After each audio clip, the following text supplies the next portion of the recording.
The flight attendant was my baby and my project, and I was there from the beginning. Are you ready?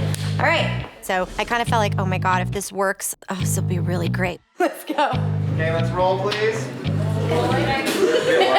Hey, Mark. But if it doesn't work, this is all gonna be my fault.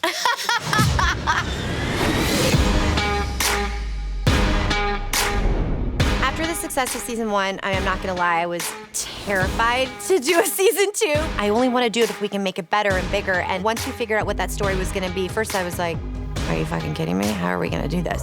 I'm doing this whole trying to be a good person thing. It's hard. After season 1 premiered, it was a little bit of a shock how well received the show was. I feel like it had a very satisfying ending, but we had left little pieces to play with going into season 2. For me, the challenge was what else can we show the world about Cassie? What else can we show the world about Kaylee? Well, I used to be the life of every party. I guess eventually you gotta just like grow up and be an adult, right? You think? Oh my gosh, the amount of conversations we had as our creative team, I mean, hundreds maybe, possibly 1,000. So it was a lot of questions like, what do we want to get into? And obviously the answer is recovery, because we saw Cassie take her first baby step towards recovery in the finale of season 1. We catch up with her 1 year later, and it really feels like she's radically changed her life, but the very first thing she tells us is, I moved to LA, started dating this great guy, Marco. Picked up a part-time job. What are you involved in, Cassie? Okay. I'm an asset for the CIA. A lot of the excitement and charge that she got out of being a party girl and being an addict in season 1 have been sort of reassigned into this new position of being a CIA asset. She gets sent to Berlin on a case and has to follow this Mark around, and of course she always gets a little overly involved. it seems like it's working out for her. She certainly seems confident that it's working out for her. And then the reason the show exists is because it is not going to work out for her.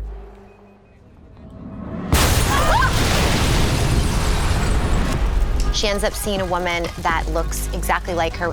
This isn't just someone that kind of looks like her. This is someone that's making a choice to look like her. She is going to get entangled in a mystery that is going to take her all around the world. Someone is pretending to be me.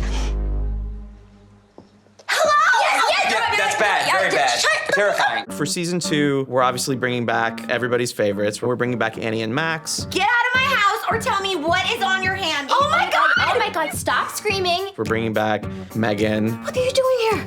There's Shane. Hello, gorgeous. Hello, beauty. We're bringing back Davy. You have to press the pod. Oh my God, is that your voice? A lot of season 2 is about each individual character finding their own footing. I just mostly miss being self-sufficient and, like feeling valuable. Annie and Max really deals with what their love is and how much they can let go of their insecurities or grow together. At the same time, Max and Annie are around to help Cassie. You have to do your Max thing. Okay.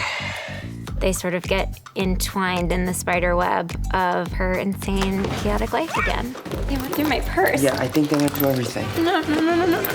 Everyone's hunting for something. I spend my entire season running after Megan. You've been hunting Megan for a day. I've been hunting Megan for over a year. Oh my God, I'm not hunting anyone. In season 2, we find Megan on the run, hiding because she committed an act of treason. She is a nervous wreck. She is panic-stricken. She is a hot mess. I have a bounty on my head, $500,000 for whoever turns me in. Can you believe it? I'm a prize. Those are people that the fans loved, and I wanted to make sure those stories really sang. The cast has been phenomenal, every single one of them. Okay. Look, we don't always have to hug. We knew that we wanted this season to be bigger, and once we started idealizing what it was gonna be, I realized it was gonna be 10 times bigger than season 1. It's huge in scale. There were stunts and tasers. There were things blowing up. We do a lot of Hitchcockian scenes. We often shoot in a high angle to put the audience on edge. The beauty of season 2 is that we've switched to LA. New scenery, new change of pace, new locations. We've captured a really wide swath of the different worlds that make up Los Angeles. I just love the idea that this was LA for LA and iconic LA. Like the Santa Monica Pier was our biggest location. We shut down the entire pier. We've really brought LA into this series. A lot of people did a lot of work to make it look the way it is, and it's fantastic. Part of the joy of Flight Attendant is the travelogue that it is. And so in season 2, we went to 2 places, and the first was Berlin. We picked a European city with a lot of stories of intrigue, and history plays very heavily. After Berlin, we got to go to Reykjavik, Iceland. We went to this amazing rock cliff, and we saw copters and geysers. I was like, we're going to Iceland in December. Are we insane? Like, are we insane? It's like 3 degrees there. What are we thinking? It ended up being the most magical because it was during Christmas, and it was as if I was at the North Pole shooting a show, and it couldn't have been better. Would you like to try our world-famous Sveth? The sheep's head?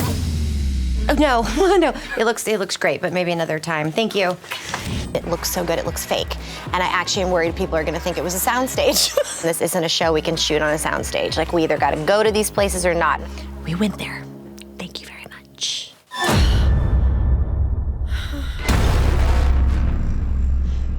What is this? Oh, I think you know.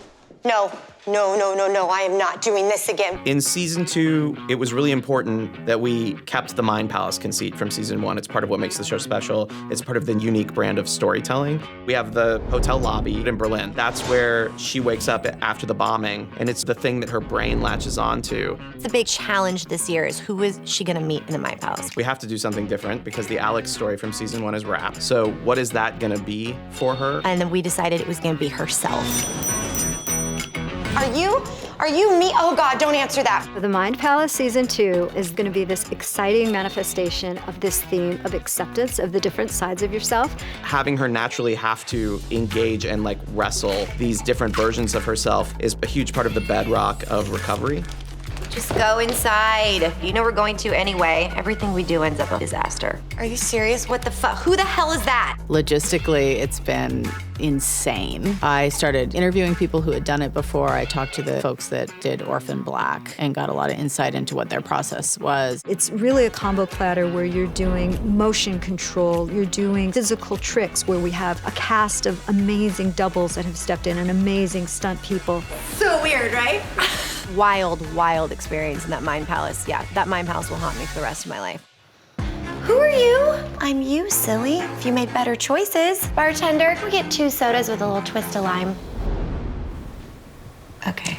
Oh my gosh, fans should be excited about season 2 Flight Attendant because season 2 is such an adventure. It has all of the mystery, suspense, and fun of season 1. And just like season 1, it also has a very kind of sometimes frustratingly human story running underneath it. This whole sobriety thing, it's never not hard. It is a crazy journey through sobriety, addiction, magical realism, and finding oneself through oneself. Your entire world's falling apart. You are holding it together. Yeah, thank you. Let's talk about the women of the Flight Attendant. You've got Kaylee Cuoco. You've got Rose Perez. You've got Zasha Mamet. This is pussy power in all its magnificence. It is the Mount Rushmore of female comedy. Also, behind the scenes, you have Silvertree, our secret sauce behind the camera, and you've got me, the women behind the scenes, the women in front of the camera. We did it. We made a good season.